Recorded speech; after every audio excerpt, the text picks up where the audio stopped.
Hello, everyone, and welcome back into the GSMC Fantasy Sports Podcast, brought to you as always by the GSMC Sports Network. Now, before we get into our second segment of the day, I do want to remind you yet again that if you do feel so inclined throughout the show, make yourselves available to the Super Chat, Super Thanks, and Super Stickers features here on YouTube. As always, it's a great way to contribute to the show, and as always, get your opinions and comments throughout the show out there as well. But let's get into our second segment. As we see here, going to be talking about the NFL Fantasy Stars of the Week. Sorry, I had to type that in. Sorry in advance if any of these graphic subtitles or headers do get mixed up throughout the show. Bear with me here. We know what we'll be talking about as soon as I get into the topics, I guess. But let's get into our NFL Fantasy Stars of Week 8. And the 4 players I selected, these are guys who may not have expected to make this list, or me personally, I did not expect them to make this list, but they still put on performances, win or lose, that highly warranted my inclusion of them on this list. And not for nothing, I tend to favor players from winning teams, but this week there are some performances that I couldn't ignore. And even though 3 of these guys won, the first guy that I want to talk about on this list showed a lot of moxie in a loss. And yes, it was a very detrimental loss for his team, but considering the circumstances of what he was facing and the absences of some key players on his offense, I had to include him on this list. And it begins not with Josh Jacobs. Sorry, these graphics here get a little mixed up. I don't know why. There might be some confusion there, but bear with me. I have to talk about Baker Mayfield at the quarterback position, being one of my fantasy stars of the week. And yes, I know he did lose, and I don't necessarily like picking teams that lost, but there's something to be said about Baker Mayfield's performance in the face of such adversity for this Tampa Bay team. Bereft of their top 2 receivers for who knows how long. Maybe they get Mike Evans back after the bye, but they're not getting Chris Godwin back for the rest of the season. And facing this Falcons team who had all the energy potentially hearing about this news and had more motivation seeing as to how if they did win this game, which they did, they would be 2 games above the Bucs in the NFC South race and own the tiebreaker.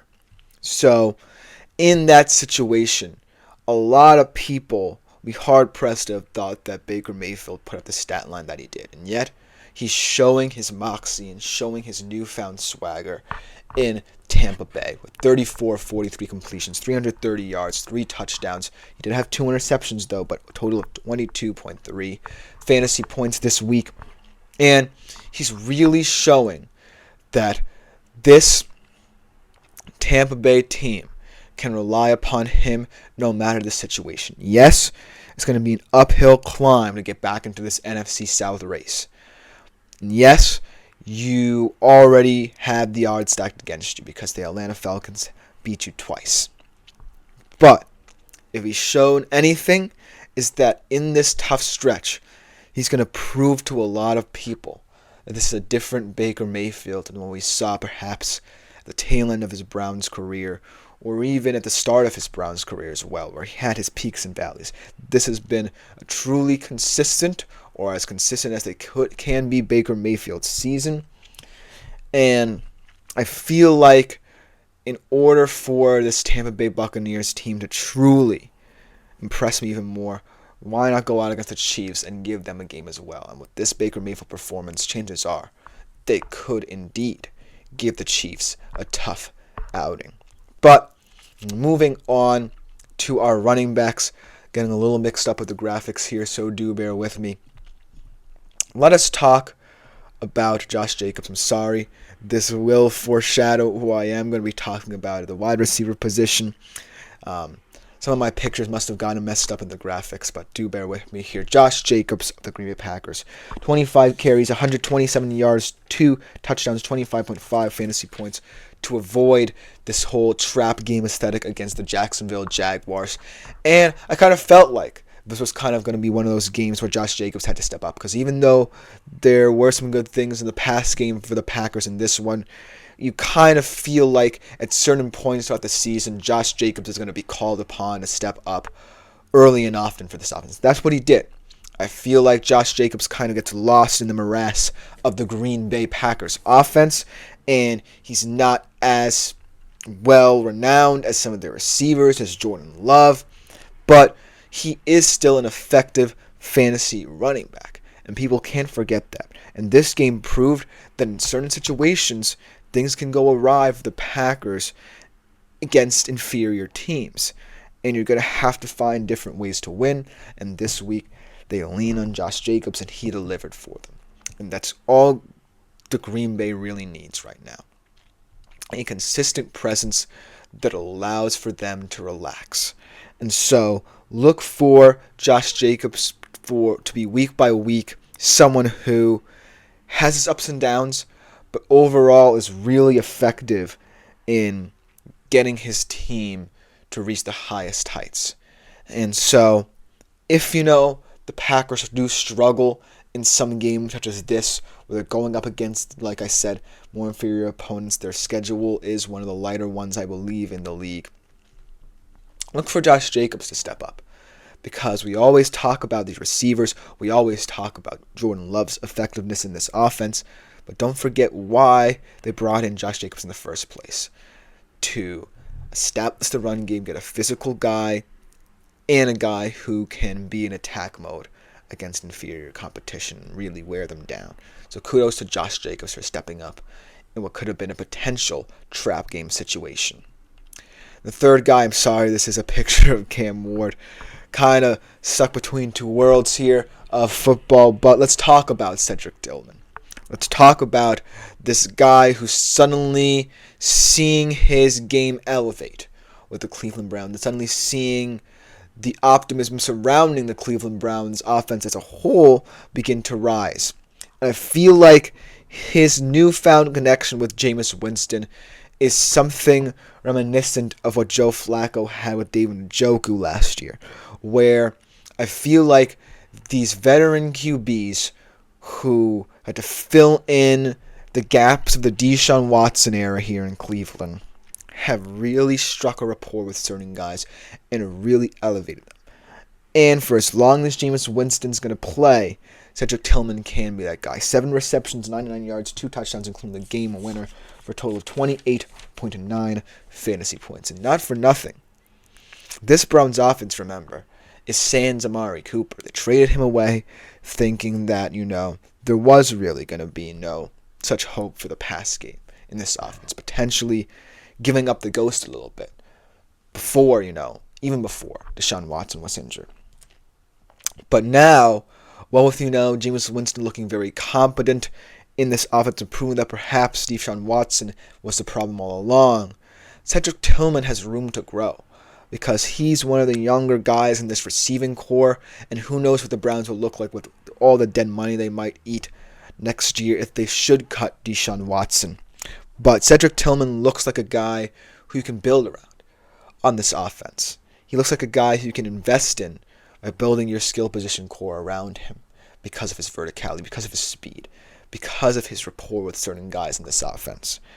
And I really like this performance as one of the unsung performances of the weekend and one of the biggest upsets of the weekend at that. So Cedric Tillman, we're going to talk about him a little bit throughout the week because he's also someone who could be a hidden gem up for you on the waiver wire. But I do really like what I've seen from him in this offense. And then, last but not least, let's talk about the tight end position. It was National Tight End Day yesterday, so, of course, you had to think all of these tight ends would have to show up and show out. And I could have picked any tight end, really, to truly show the strength of this position, respect them after their day is done. But the guy who I picked didn't necessarily have the touchdowns, didn't necessarily have, the sexiest of wins, didn't necessarily, truly ingratiate himself in the offense. But what I'm seeing out of him is growth that his particular team needs from him in this situation. Because this team has proven that in this very crowded NFC West, they can stick around. Because all the teams are at 500, including them, and they perhaps have, when they're on, one of the better offenses in the division. Let's talk about the Arizona Cardinals and what Trey McBride means to this team. Like I said, didn't have touchdowns like Kyle Pitts and my guy Cade Otton had. But he still had a very efficient game. 9 receptions, 129 yards, 21.4 fantasy points. And basically that's all you can ask of a tight end, even without the touchdown production you may want.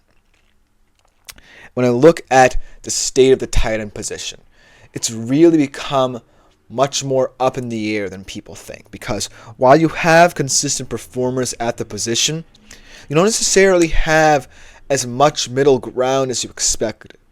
I feel like the middle ground has kind of fallen out, whether it be because of injuries, whether it be because of underperformance or overperformance from certain players. I kind of feel like the middle ground has become very messy in terms of this position. But the one player who I was kind of expecting to transcend both of these tiers, I'll say, was Trey McBride.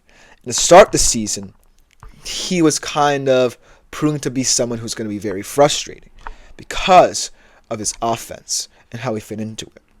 I feel like at the start, he really wasn't as effective as one might have wanted him to be. But as the season has gone along, we've seen progression from him week in, week out that shows that he is someone who can truly be effective in this setup for Arizona. If he gets going and his physicality rings true for the entire team, at least on the offensive side, because the defense still is a big question mark, then I feel like the Cardinals can truly contend and compete in the NFC West, potentially sneak a surprising win for the NFC West. And Trey McBride is going to have to be the center of it all. I could have picked, like I said, Kyle Pitts, whose 2-touchdown performance perhaps was the difference in the game against the Bucs. I could have picked Cade Otton, whose valiant effort proved that the Bucs might have enough to sustain themselves over this tough stretch before they get Evans back. I could have picked any tight end. Of all the tight ends, this is the most tight end performance I could find, so to speak, out of all of them, because Trey McBride, he was not a guy who I was expecting to score many touchdowns, but still a guy whose physicality was the difference. And in real life and in fantasy, he's proving just that. So he's going to round out my NFL Fantasy Stars of the Week list.